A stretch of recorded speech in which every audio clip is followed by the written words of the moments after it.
Good morning and welcome back to my daily blog. সকালবেলা ঘুম ভাঙে না, রাত্রেবেলা ঘুম আসে না, তাই সকালে উঠে ফ্রেশ হতে হতেই আমার স্যার চলে আসে। ব্রেকফাস্টটা স্কিপ হয়ে গেছে আর কি।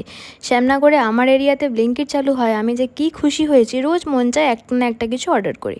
তোমরা আমার আগের অনেক ভিডিওতে দেখেছো আমি গাছ কতটা ভালোবাসি। সেই গাছে এই সুন্দর সাদা জবাটা ফুটেছে।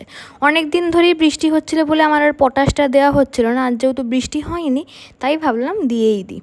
তারপর আমি গেছিলাম রান্না করতে। ওই যে ব্লিঙ্কিট থেকে অর্ডার করেছিলাম। আমার যখন আর ভাত খেতে ভালো লাগে না তখন ডিম, চিংড়ি, ভুট্টা, গাজর, ক্যাপসিকাম সব দিয়ে আমি একটা ফ্রাইড রাইস বানাই। নর্মাল যে চালে ভাত খাই সেই চাল দিয়ে, এত টেস্টি হয় খেতে। তারপর একটুখানি আইসিং করে নিয়ে স্নান করার পালা। স্নান টান করে নিয়ে সেই আমার ফেভারিট মিল, এটা খেতে এত ভালো হয়, ও মাই গড। তারপরে বসে আমার একটু এডিটিং করতে করতে ঘুমিয়ে পড়েছিলাম। সন্ধ্যেবেলা উঠে চা খেয়ে আমার মাথায় ভূত চাপলো ভেটকি মাছের ফিশ ফিঙ্গার বানাবো। ওই যে ব্লিঙ্কিট, এই ব্রেড ক্রাম্বসটা এত ভালো, বিস্কুটের গুঁড়োর থেকে অনেক ভালো কাজ দিয়েছে। ব্যাস, যেমনি খেতে টেস্ট হয়েছিল তেমনি দিনটাও শেষ হয়ে গেল।